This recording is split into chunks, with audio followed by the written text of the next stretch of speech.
एक बार की बात है, एक राजा था जिसे अपनी बुद्धिमानी पर बहुत घमंड था। उसका मानना था कि उसके पूरे राज्य में एक भी ऐसा व्यक्ति नहीं है जो उसे मूर्ख बनाकर भाग सके। एक दिन उसने यह बात अपने मंत्रियों से कही। एक को छोड़कर सभी ने उसकी बात मान ली। मंत्रीगण बहुत आश्चर्यचकित हुए। राजा ने कहा, क्या तुम यह नहीं मानते कि मुझे मूर्ख बनाना असंभव है? मंत्री बोला, नहीं महाराज, मैं ऐसा नहीं मानता। संभव है कि यह बात दूसरों पर भी लागू हो, लेकिन मैं यह अच्छी तरह जानता हूं कि हमारे राज्य में अभी भी कुछ जौहरी हैं जो अपने ग्राहकों को धोखा देते हैं। राजा ने कहा, मुझे विश्वास नहीं होता। मैं सभी जौहरियों को बुलाकर स्वयं उनसे बात करूंगा। अगली सुबह राजा ने अपने राज्य के सभी जौहरियों को बुलाया। आदेश का पालन करते हुए सभी वहां पहुंचे।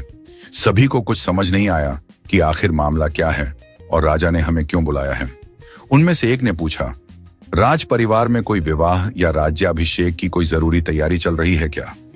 या शायद रानियां अपने पुराने आभूषणों से ऊब गई हैं और उन्हें पिघलाकर नए आभूषण बनवाना चाहती हैं? दूसरे ने उत्तर दिया, नहीं। तीसरे जौहरी ने उत्तर दिया, रानियां हमें खुद बुलाती हैं। यह मामला राजा से जुड़ा हुआ लगता है। मेरे विचार से राजा पड़ोसी राज्य को कुछ उपहार भेजना चाहते हैं और शायद उन्हें आभूषण तैयार करवाने की जल्दी है। दूसरे जौहरी ने कहा, ऐसी धारणा बनाने का कोई मतलब नहीं है। मदन, जो अन्य सभी जौहरियों में सबसे छोटा था, वह बोला, राजा खुद ही बताएगा कि मामला क्या है। तभी इसी बीच राजा ने कमरे में प्रवेश किया और बोला, मैंने आप सभी को एक सरल और सीधा प्रश्न पूछने के लिए बुलाया है और मुझे उम्मीद है कि आप सभी सच बोलेंगे। राजा ने कहा, अगर मैं आपको कुछ तैयार करने के लिए कुछ सोना दूं, तो क्या आप में से कोई भी मुझे बताए बिना उसका एक अंश भी चुरा सकता है? और अगर आपको किसी की निगरानी में ऐसा करना पड़े, तो क्या फिर भी चोरी करना संभव है? यह सुनकर सभी सोच में पड़ गए और बोले, हम इसका एक चौथाई हिस्सा निकाल सकते हैं। कुछ जौहरी बोले, हम इसका आधा हिस्सा निकाल सकते हैं। कुछ और बोले। तभी मदन बोला, और अगर मैं चाहूं तो इसे पूरी तरह से गायब कर सकता हूं। राजा ने उसे सिर से पैर तक ध्यान से देखा और बोला, मुझे तुम पर भरोसा नहीं है, लेकिन तुम एक बार कोशिश जरूर कर सकते हो।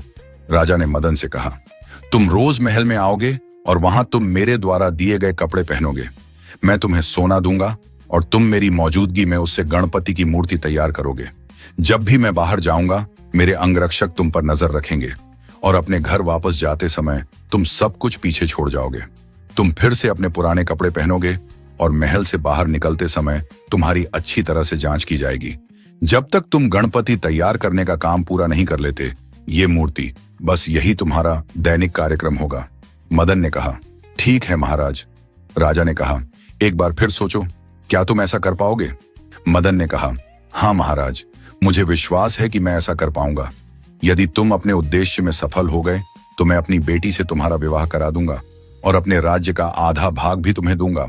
राजा ने कहा, लेकिन यदि तुम अपने प्रयास में असफल हो गए तो तुम्हें इस राज्य से हमेशा के लिए बहिष्कृत कर दिया जाएगा।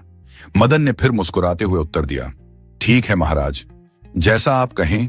राजा ने कहा, ध्यान रखना कि मेरे अंगरक्षक हमेशा तुम पर नजर रखते हुए तुम्हारे आसपास रहेंगे। दूसरे जौहरी बोले, तुम पागल हो गए हो मदन। तुम्हें पता है कि तुम ऐसा करने में सक्षम नहीं हो, और केवल तुम ही क्यों, इतनी कड़ी सुरक्षा में कोई भी ऐसा नहीं कर सकता। मदन ने पूरे विश्वास के साथ कहा, मैं यह जरूर करके दिखाऊंगा। अगली सुबह मदन जल्दी से जल्दी महल में पहुंचा। उसने कपड़े बदले, औजार लिए और काम शुरू कर दिया। राजा के पहरेदार हर वक्त उसे घेरे रहते थे। राजा भी उसके आसपास ही कहीं रहता था। मदन सोने को पिघलाने, आकार देने और तराशने का अपना काम पूरी ईमानदारी से करता था। उसे अपने आसपास की भीड़ से बिल्कुल भी फर्क नहीं पड़ता था। दिन भर काम करने के बाद वह फिर से अपने कपड़े पहनता, सारा सामान राजा के लोगों को वापस देता और अपने घर की ओर निकल जाता। लेकिन घर पहुंचकर वह एक अजीब काम करता था जिसके बारे में किसी को पता नहीं था। मदन पीतल से बिल्कुल वैसी ही गणेश को प्रतिमा बना रहा था जिस पर वह घर में रात में काम करता था। राजा की प्रजा की सुरक्षा में दिन भर कड़ी मेहनत करने के बाद वह पीतल की मूर्ति को बड़ी ही चालाकी से तैयार करता था, जिसमें कभी कभी उसकी बहन भी उसकी मदद करती थी। आखिरकार 7 दिनों के लंबे अंतराल के बाद दोनों मूर्तियां तैयार हो गईं। 7वें दिन फिर मदन ने सोने की मूर्ति सबको दिखाई। राजा ने उत्साहपूर्वक पूछा, क्या अब यह पूरी हो गई है? मदन ने कहा, लगभग सम्राट, लेकिन बस थोड़ा सा परिष्करण बाकी है और हमें मूर्ति को रात भर ताजे दही में भिगोना होगा और फिर अगली सुबह मैं इसे चमका दूंगा और यह करना बहुत महत्वपूर्ण है। राजा ने कहा, दही का उपयोग करके मूर्ति को चमकाने के बारे में मैंने तो कभी नहीं सुना है।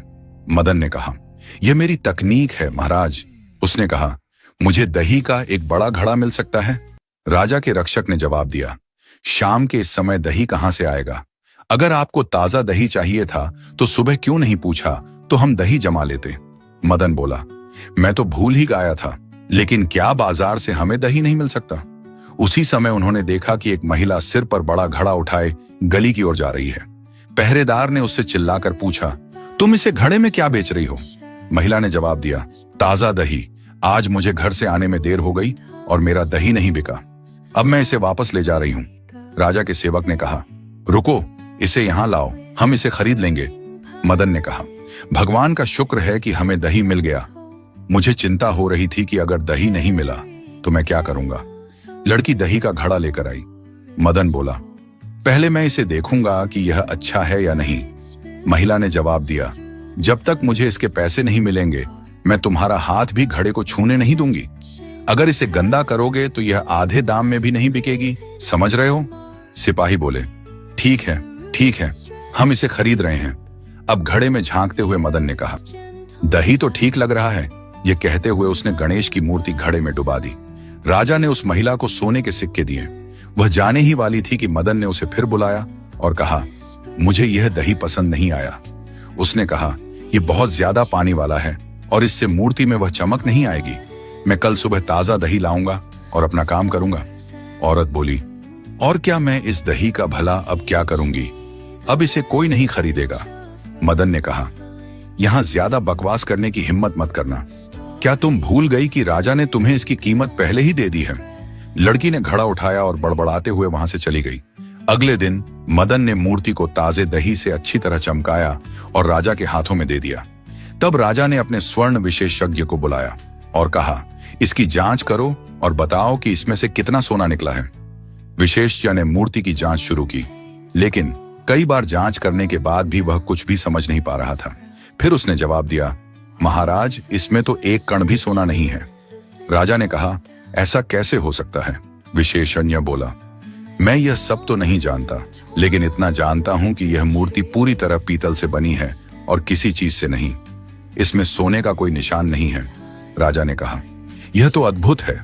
और उसने आश्चर्य से मदन से पूछा, यह तुमने कैसे किया?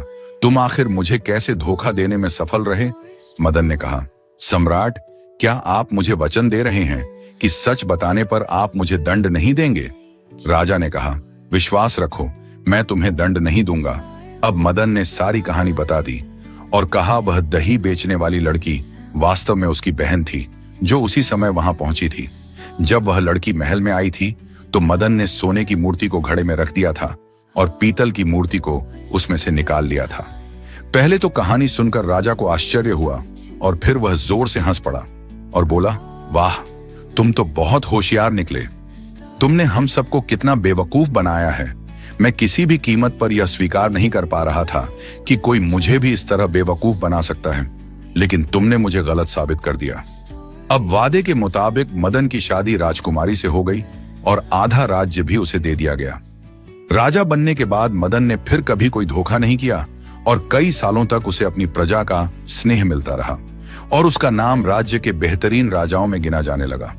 दोस्तों, इस कहानी से हमें यह सीख मिलती है कि हमें कभी भी अपनी बुद्धिमत्ता का किसी चीज पर घमंड नहीं करनी चाहिए।